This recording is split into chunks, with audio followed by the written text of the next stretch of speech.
Lovers of fantasy are often accused of being escapists, people running from reality to worlds where magic can solve their problems. Either that, or they're running to worlds where magic can cause problems that make their own seem insignificant. Even Tolkien agreed that fantasy was escapism, even if he eloquently defended his stance by making it sound like a virtuous act, by making escape sound virtuous. Why should a man be scorned if, finding himself a prisoner, he tries to get out and go home? Or if, when he cannot do so, he thinks and talks about other topics than jailers and prison walls. I'll give the complete quote at the end of this video, but you get the point. He thinks fantasy is escapism, but he argues that it's a good thing. And while I agree that escapism can be virtuous, it can be a good thing, this is one rare example where, maybe an isolated example, honestly, where I disagree with Tolkien. I do not believe fantasy is escapism, and this is why. When we look at the best of fantasy, we find a very philosophical aspect to them. They tell truths of our real world in a fun way that makes it more easily digestible for our minds to comprehend, for our minds to digest it. Either that, or it separates truths from us to a degree that lets us view our own problems or culture from a point of view that we can rationally examine them without our own biases creating mental defenses. So Lord of the Rings, for example, it's a story warning of the corruption of power. It's a story where everyday good people defeat evil through extraordinary actions, where everybody is a hero, especially those normal and weak. Harry Potter, it touches on topics ranging from people not being what they appear to the power of maternal sacrifices. And these are just modern examples. These modern fantasies are just more lighthearted versions of ancient fantasies, of fairy tales told at bedtime to children in order to teach them a lesson of the real world.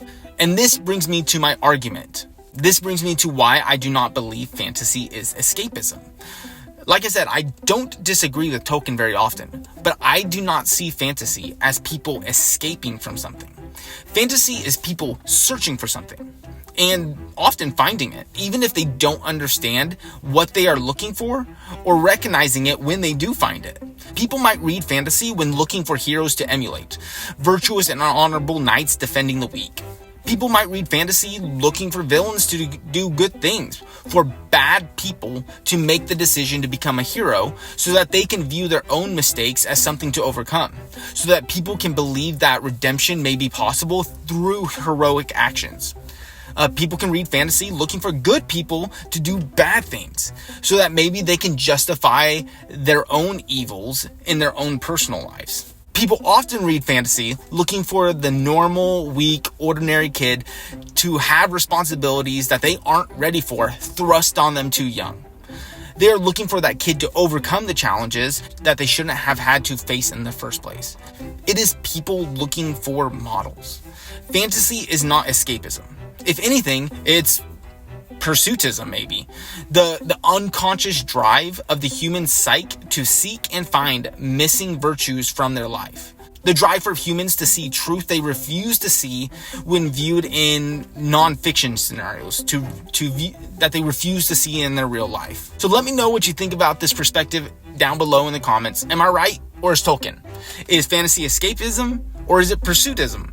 The subconscious search of missing truths and meaning in life. If I'm being honest, I would have to say that most people are probably trying to use pursuitism as escapism, without recognizing that they're not escaping from something, but searching for something.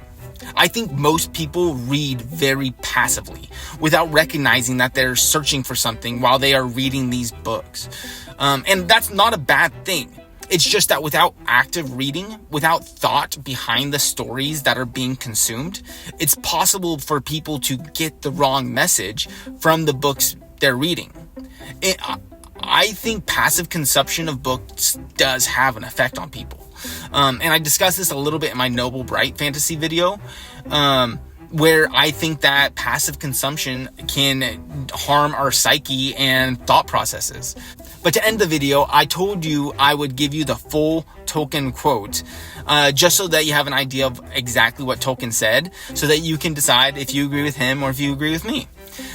Here's the quote where he talks about fantasy being escapism and why it's a good thing. I have claimed that fantasy is one of the main functions of fairy stories, and since I do not disapprove of them, it is plain that I do not accept the tone of scorn or pity with which escape is now so often used. A tone for which the uses of word outside literary criticism give no warrant at all, in what the misusers are fond of calling real life. Escape is evidently, as a rule, very practical. It may even be heroic. In real life, it is difficult to blame it unless it fails. In criticism, it would seem to be worse the better it succeeds. Evidently, we are faced by a misuse of words, and also by a confusion of thought. Why should a man be scorned if, finding himself a prisoner, he tries to get out and go home? Or if, when he cannot do so, he thinks and talks about other topics than jailers and prison walls? The world outside has not become less real because the prisoner cannot see it. In using escape in this way, the critics have chosen the wrong word. What is more, they are confusing, not always by sincere error, the escape of the prisoner with the flight of the deserter. Just so a party spokesman might have labeled departure from the misery of the Führer or any other Reich, and even criticism of its treachery. In the same way, these critics, to make confusion work, and so to bring into contempt their opponents, stick their label of scorn not only onto desertion, but onto real escape, and what are often its companions: disgust, anger, condemnation, and revolt. Not only do they confound the escape of the prisoner with the flight of the deserter, but they would seem to prefer the acquiescence of the quisling to the resistance of the patriot. To such thinking, you have only to say, the land you loved is doomed. To excuse any treachery, indeed, to glorify it. And this is from On Fairy Stories by J.R.R. Tolkien. Thanks for watching, and don't forget to like and subscribe. I'm a small channel, and every interaction helps the channel grow. So until next time, read more books.